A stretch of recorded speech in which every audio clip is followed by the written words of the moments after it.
Check it out. It's the Laugh to Learn podcast.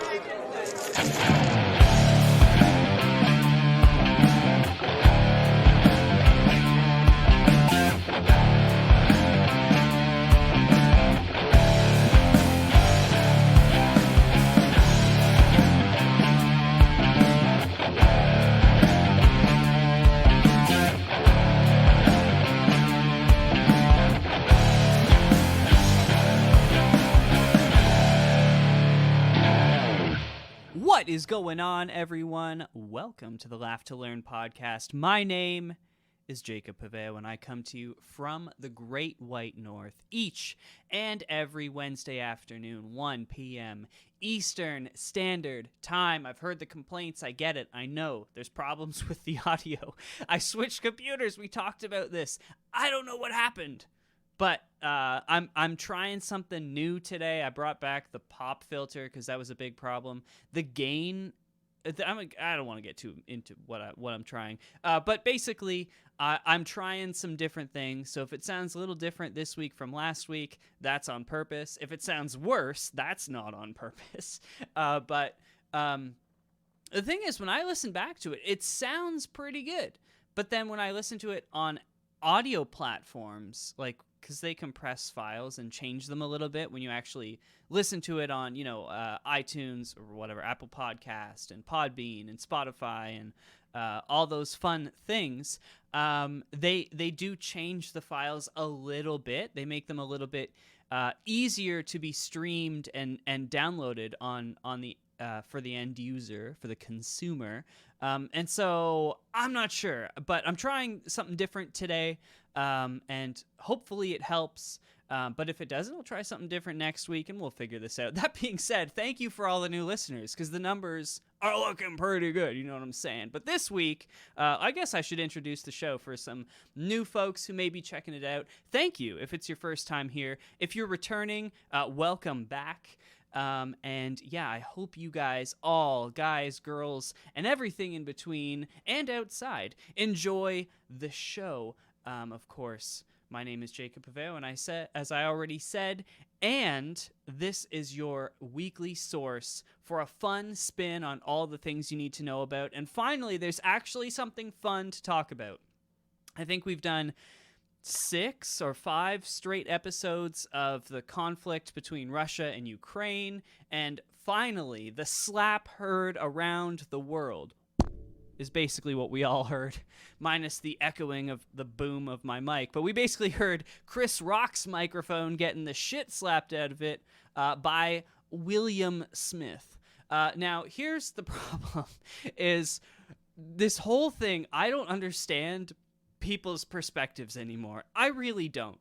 I used to be able to, obviously I used to work in the music industry and be like super involved in everything. And I used to watch all the award shows. I've attended award shows and all this, the whole thing. And, whenever something used to happen, like remember when Kanye ran up and grabbed the mic from Taylor Swift? That was in like 2010, I think, at the Grammys, of course. It was a huge deal, and everyone was like, wow, what an asshole Kanye is.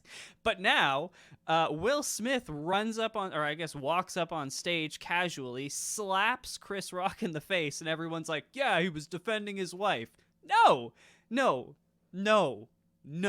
Okay, look, I am a small content creator, okay? I've been doing this for a long time, so it's not like I get a lot of comments and emails about one episode, but over time, I've had a lot of comments and tweets and emails and DMs and the whole 9 yards, and not all of them are very nice, and some of them have been extremely rude, and I guess you could say even offensive. Like, people have thought that I had illnesses back in my video days, and just blatantly, extremely rudely been like, oh, you look like a cancer patient. And it's like, okay, I'm not, but I don't really know how to respond to that, so I choose not to, right? Okay, so if you didn't see it or hear about it, I have no idea what rock you have been living under, but send me an invite because I need a piece of that slice of heaven that you have found.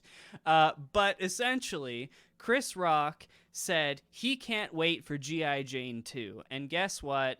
Jada Pinkett Smith and Will Smith were sitting center stage, aisle seat, front row, on the stage, because the stage wasn't elevated this year. So they're basically sitting on the stage at the Oscars in the middle, and Jada Pinkett Smith has shaved her head bald because she has alopecia, which is fairly common, specifically among black women, and it causes you to lose your hair, although there are white people, of course, that get it, but it's just more common genetically with minority women.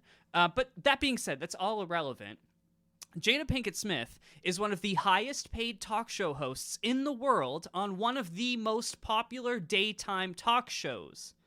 And in the past year, she has been involved in multiple, at least 2 that I could identify, of the top 100 YouTube videos of the year, both of which talking about how she has sex with her son's friends and her husband is okay with it. Okay? That is who Jada Pinkett Smith is. People are upset because he pointed out the fact that she's bald and he can't wait, Chris Rock that is, can't wait for G.I. Jane 2. And of course, G.I. Jane, fantastic movie about a chick who shaves her head and joins the military, or whatever, buzz cuts her head and joins the military. Now, knowing that it's because of an illness or whatever, people are like super offended. But it's like, yo, Jada Pinkett Smith is one of the most famous people in the world, and she openly talks about all of this stuff. And for some reason, like, okay, fine, like, she didn't laugh at the joke. Will laughed at the joke at first. He thought it was funny. And then he's like, oh, my wife didn't like that. I'm going to run up on stage and slap you in the face. Like, no, that's really not how things work. And to be honest, I am baffled that he was allowed to not only stay in the audience, but he accepted his award next. That's probably why they didn't kick him out, because he was about to win an Oscar and he had never won one before. I don't care. I don't think he should have been allowed to stay, because how many people are allowed to, and then not only that, but he said the word fuck twice on national television, screaming it like a child from the front row. And, you know, Chris Rock had to, like, just kind of roll with it. But that said, good for Chris Rock, because not only did he not react literally at all, and you could tell he wanted to start saying things, but 2 things come out of this. 1, you now cannot get tickets to see Chris Rock on his tour, because he's in the middle of a comedy show tour across at least the United States, but I think it's most of North America. And so not only can you now not get a ticket to his show, so he's made a ton of money, but he is now probably going to spend 2 hours on stage making fun of Will and Jada Smith for the next 3 years, and people are going to find it fucking hilarious. He's going to make a ton of money off of a comedy special, which he's probably already signed the Netflix deal for. It probably came to him the next morning. They were like, we need you now. Here is $1 billion. And, like, for real, Chris Rock is going to make so much fucking money off of this. And man, like, Will Smith looks like a fucking loon. Like, I mean, I know I've seen people defending him, saying like, oh, if you had a wife, like, someone literally told me, if you had a wife, you would understand. No, that's really not the way things work. You don't run up on stage at the Oscar. This isn't some guy on the corner. You know what I mean? Fucking talking shit about your wife. And if it was some crackhead on the corner, you wouldn't go up and punch him either. You'd be like, oh, that crackhead's crazy, right? It's like this situation does not exist in any of our lives. We have to look at it remotely. It doesn't matter if you're married. It doesn't matter who you're married to. It doesn't matter how wealthy you are. There are like 10 people in the world that can relate to this level of fame. And that's like being dead serious. 90%, 99% of the people you see, movies, television, music, are not remotely as famous as Will Smith, Jada Pinkett Smith, and Chris Rock. Okay? 3 of the most famous people in the world. They cannot go anywhere without detailed security. anywhere. Not because there are threats actively against their life, but because people are so fucking crazy because they are so famous that people will just kill them being trampled because they're trying to take pictures of them and shit. That's true. It's completely true. And so when you live a life like that, because there are people who are super famous that don't live a life like that, right? And they're not the kind of people who are super out there because they're trying to spin this thing like, oh, this was done to Will Smith's wife, as if I am Will Smith's wife with, a few hundred podcast listeners. No, she's not Will Smith's wife. She's fucking Jada Pinkett Smith with one of the largest television audiences in the world. She gets her own money. Is it as much money as Will Smith makes? No. Does she sign as many autographs as Will Smith? No. But there are probably less than 10 people that do. That's just, flat out. Will Smith is probably in the top 10 most famous people in the world. Jada Pinkett Smith is easily in the top 500. These are two, definitely, she's probably in the top 100. These are two of the most known people on the planet that knew they were going to the Oscars with many different comedians, and it was a random joke about how she is bald, which she fucking is. And it doesn't matter why she's bald. Well, I guess it does. But I think it doesn't matter that it's alopecia. It's not fucking cancer. You know what I mean? It's not like she's dying and he's like, you're dying. No, it's like, you lost your fucking hair. Most people do. You know what I mean? Like, most people do. For her, it happened a little bit younger, but it's such a mild joke. If you don't find it funny, that's fine. You do not have to find jokes funny, especially if they're about you. I think, personally, it's easier to find jokes funny about yourself as opposed to getting upset and mad about it, because especially the more public you are, and not even that, but just the more people that you know, right? More people will have chances to say things making fun of you. That's part of living. It's how a lot of people entertain themselves and their friends and all that shit. So you can't, at a certain point, expect people to just roll over and pretend that you're not sitting there in the front row and never make a comment about you. And if we can't comment on your looks, like he literally, like when Will Smith yelled out, "Keep my wife's name out your fucking mouth," my response immediately, first thing I thought of was, so I can't have her name in my mouth, but I can have my dick in hers? And you're okay with that? That's how fucking crazy this shit is. And that's exactly what I would have said if I was Chris Rock. And I think he wanted to. Because you could tell if you watch it back, he started into something, he went, okay, never mind. Because he could have fucking torn them apart. Like, literally, he could have. But it looked like Will Smith was having a breakdown.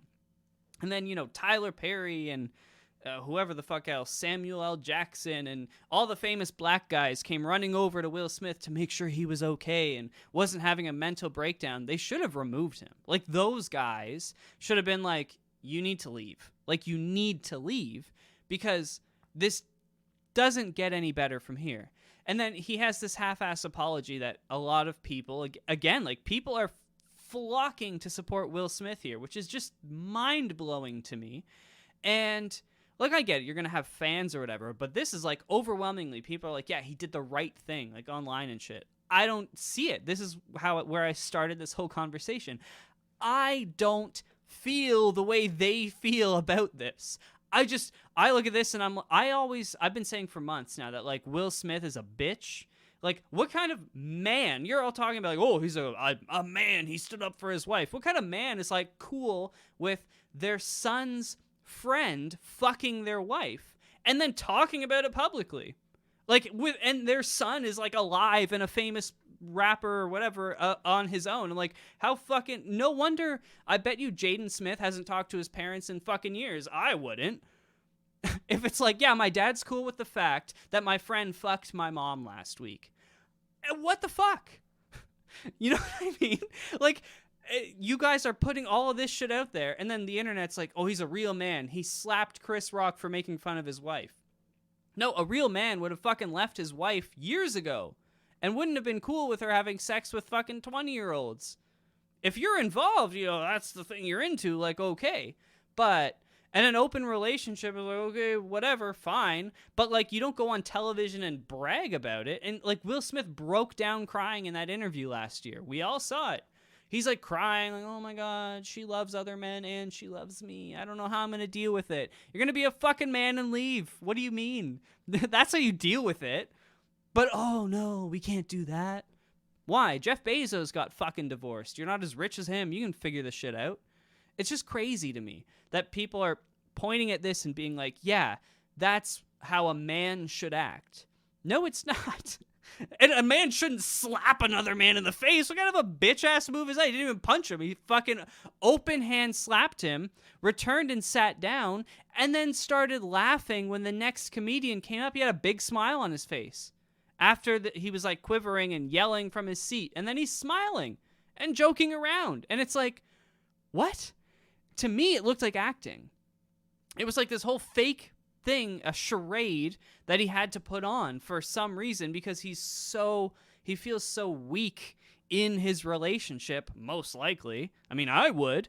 You know what I mean? If my wife's out there banging all these hot 20-year-olds, like no matter how rich and successful you are, you know what I mean? She gets bored with you and she just picks up a 20-year-old. Like, being bald isn't that bad when you're able to bang whoever the fuck you want. So, I don't know, man. This whole thing, it's so overblown in the sense of like, it's just a famous dude, another one, having a fucking breakdown. And he needs to disappear from the public. He can't be, like, he shouldn't be making movies. You know what I mean? If this was a normal person, he would have been charged. He would be dealing with that. But of course, like, Chris Rock's not going to press charges on him. And I get that. You know what I mean? He's like, no, the guy's just a fucking loon. Like, keep him the fuck away from me. But no, I'm not going to press charges on him. Sure, I get that. That's fine. But society at a certain point, you know what I mean? Like, we punish people for everything. I mean, everything. But physical violence just gets ignored. And I don't know if it's because they're actors and when you watch it, like, it was a pretty bitch-ass slap. You know what I mean? Like, you didn't punch the guy. You fucking slapped him in the face. And, like, pimps slap people in the face. You know what I mean? Like, Will Smith ain't no fucking pimp. He's a bitch. He slapped a man in the face who had his hands behind his back after telling a shitty joke about his wife. Actually, it was a really funny joke. I fucking laughed. But, you know, like, Will Smith is just a fucking loon, man. I've been saying it forever. I've been saying it for years. I don't think I've said it on the show because I don't talk about celebrities and whatnot on the show. But, like, I haven't really been able to watch any of his new stuff because it's, like, almost the way that I look at the dude that played Batman, and he had that whole when he had that whole fucking thing on Bill Maher where everyone was like, whoa, you're actually a fucking idiot. His name starts with a B. I can't remember. It doesn't even matter. I don't watch any of his movies anymore because anytime I see him, I'm like, holy fuck, like, you're just a moron. Like, you're dumb as hell, but you think you're really smart. And with Will Smith, like, he thinks he's this, like, tough, cool guy, but it's like he's such a whiny bitch every time he's himself on camera. You know what I mean? Like, and I don't know, man. Like, I can't vibe with that. It's not like cancel the artist, but it's like, man, I just can't vibe with your stuff anymore because off the film screen, when you're on YouTube and interviews and stuff like that and the Oscars, it's just like, it's like Kanye. Fantastic music, but like, I can't consume your shit anymore because you're just crazy. So I just stick with the old stuff, you know what I mean? I put on Gold Digger, I'll watch Men in Black or Fresh. Actually, I can't even watch the new Fresh Prince just because how fucking crazy Will Smith is. Anyways, that's all I have to say about that. But speaking of getting the shit slapped out of you, Russia has had the shit slapped out of them by Ukraine. So earlier this week, Russia announced that they are scaling down their military efforts around the capital of Kyiv and western Ukraine, and they're going to be focusing on the eastern regions. And it seems like they want to have official borders drawn to create a separatist, a legally separated area, almost like North and South Korea, but basically East and West Ukraine. Now, the comments about this that I have are pretty straightforward because so first of all, it hasn't happened yet. They have certainly slowed down the bombing and shelling around Kyiv. They have started hitting some targets in western Ukraine, specifically Lviv, that they weren't hitting before or not as often, but they are only military targets. There are no people on the ground. Planes aren't flying into the area. They're just firing from long range and whatnot. So certainly they have slowed down, but they were getting pushed out of Kyiv. They weren't leaving willingly, right?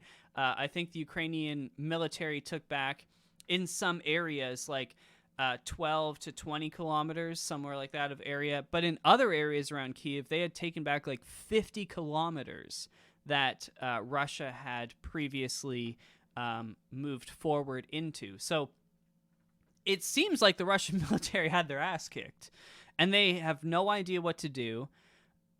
I have been saying I thought that they would probably use nuclear weapons or something, but it seems like the Russians have been thwarted by NATO and the rest of the world's opinion. And I also wonder what's been discussed behind the scenes with China, because I've been saying this, like, China needs the West, and they're still kind of walking the tightrope. I saw they put out a statement just earlier today, basically saying that, you know, they still stand with Russia and they're after peace or whatever the hell, that they withstood the test of changing international landscape is the exact quote.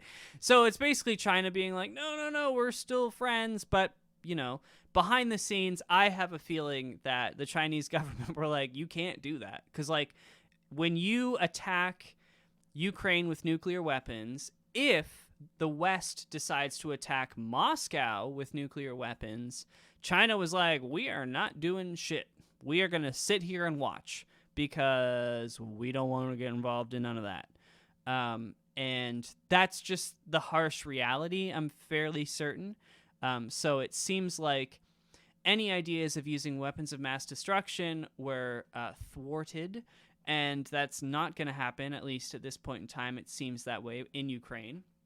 Hopefully, the reason they're pulling their troops out isn't so that they can do that. That did cross my mind, and I'm sure it has crossed the mind of NATO and other allies as well, that you don't want your troops in the area when you drop a tactical nuclear weapon. But that being said, I also wonder how this is going to go over with the Russian public, because we still know that they've been hiding these numbers of casualties and whatnot, and they'll probably not release, like, publicly actually state the number of soldiers that died, Russian troops that is, that died. Though I'm sure Ukraine and other countries are actively working to figure out how high that number is. Apparently, it's approaching 15,000. That's the estimates, which is crazy high. Like, that's insane in 5 weeks now, or less than 5 weeks. So, you know, I mean, that's a really high number. And if it's the fact that Russia lost 15,000 troops in order to essentially, because you got to realize Russia already controlled Crimea, and the Donetsk region, they had, like, legally, not legally, but their military was in Crimea, right? Ukraine had no control over Crimea, and there was active fighting in the Donetsk region, which is the northeastern part of the country. And so really all that they seem to be trying to do at this point is create a connection by land by taking Kharkiv and Mariupol. And that way they can cross by land. along the eastern coast of Ukraine, and they want to make that into its own country. So basically, in order to take 2 cities, by what Russia is now saying they would be willing to agree to, because now Russia's not even saying in negotiations that Ukraine needs to demilitarize, because they know they're not going to. They didn't beat them. This is a win for Ukraine. They're literally going to be talking about giving up 2 cities. So Russia lost 15,000 troops, probably hundreds of millions, if not billions of US dollars worth of ammunitions, rockets, tanks, planes, mortar ammunitions, mortar systems, anti-air defense systems that have been taken out. Like, you're probably approaching $1 billion in military assets, as well as 15,000 troops to take over 2 cities. And the big problem that has been coming of this, and they started talking about this as well earlier this week, is how the U.S. itself significantly overestimated the capabilities of the Russian military. And part of it is what we've discussed on the show in the past, which is the fact that Russia, other than, Syria and Libya, and a little bit of other stuff in the Middle East, but not much as far as boots on the ground, they really haven't been to war ever as a nation, right? Since the Soviet Union. Like, Russia as a nation really hasn't. And the Soviet Union was last at war in the Second World War, whereas NATO and its allies, were fighting in some of the countries fighting in Vietnam, the Gulf War, and then Desert Storm, and then the War on Terror, right, was active, like thousands of troops on the ground, like active modern military conflict, and then Syria and Libya, and now supporting Ukraine. It's very different when you have allied nations who are constantly testing military tactics and capabilities and fine-tuning it, constantly, compared to Russia, who just once in a while, do this and go to war. Plus, South Korea has been constantly at war with North Korea, modernizing defense systems, as well as Israel. And the U.S. is actively involved in both Israel and South Korea's defensive capabilities. Russia is not. Russia does have a decent relationship with Israel, but they are not involved in the technological development of its defensive systems.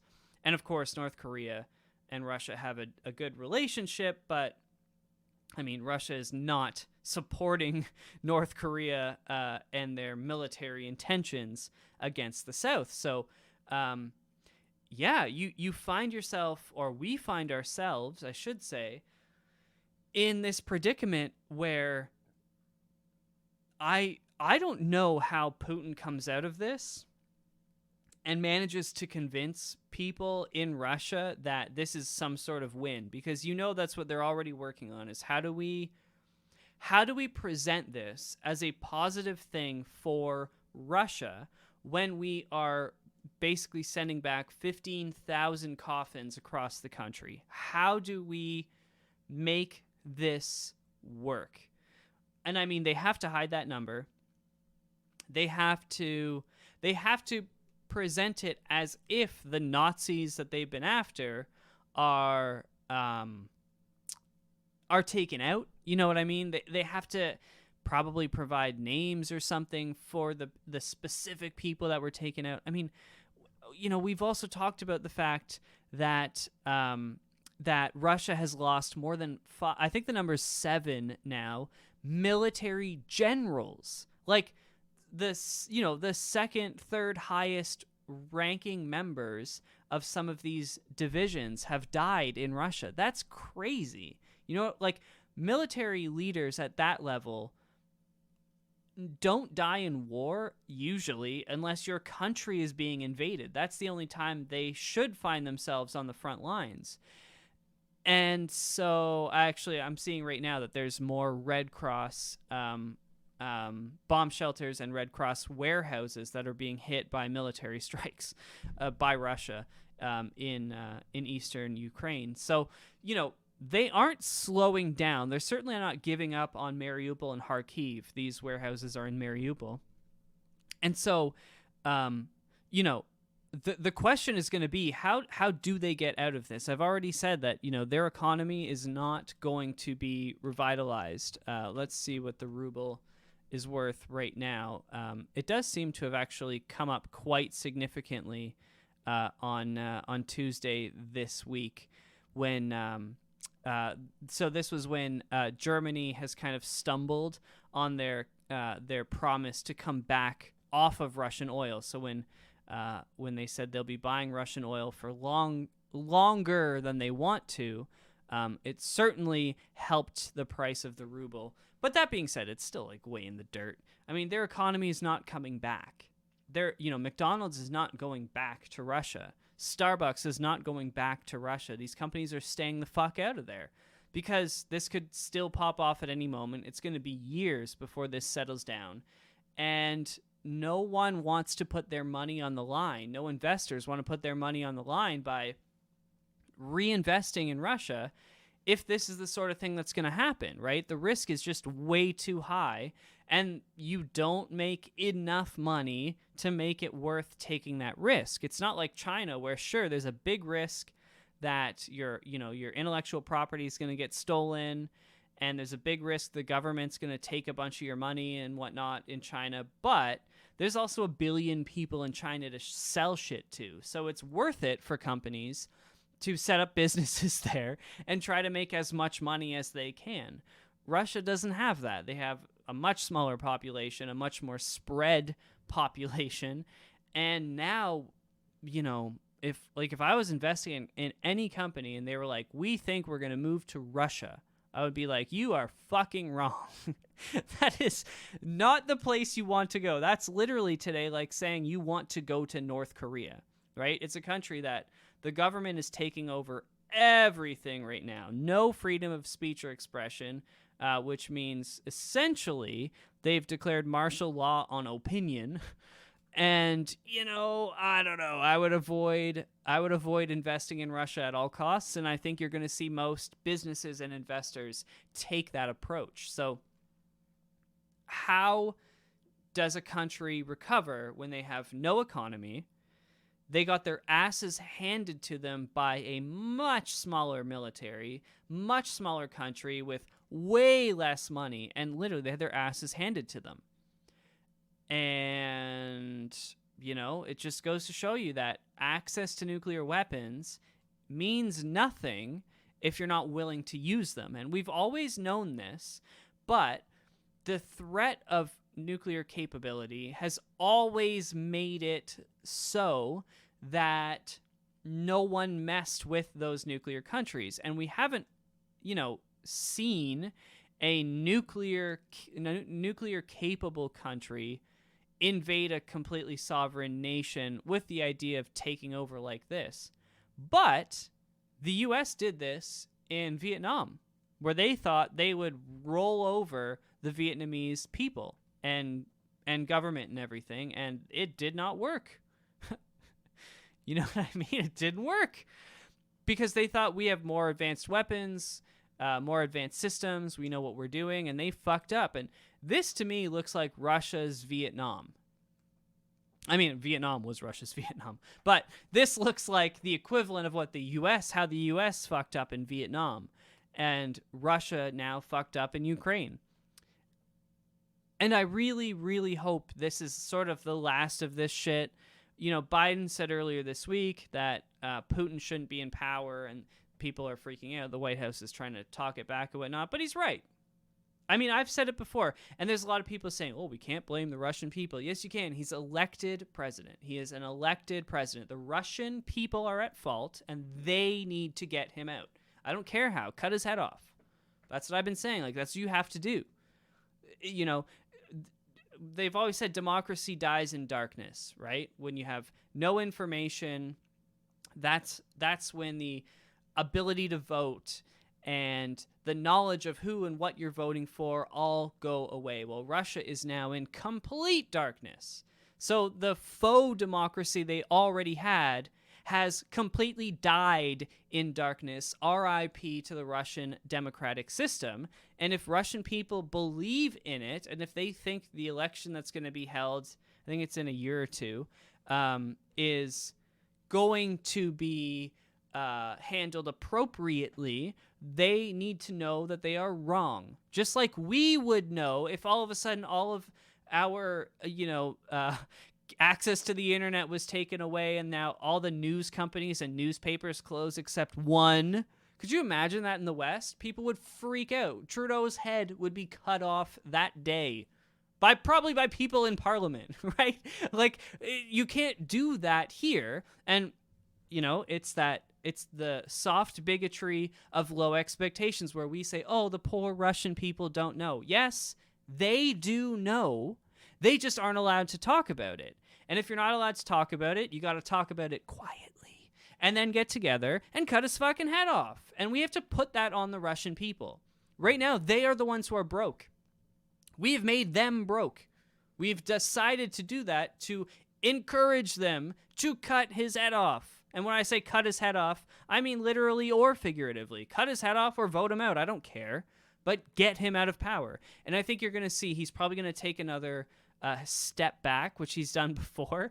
And he's still going to run everything. But he'll have a different title. It'll be like he'll be nominated for something instead of running in an election and shit like that. That's what I think is going to happen.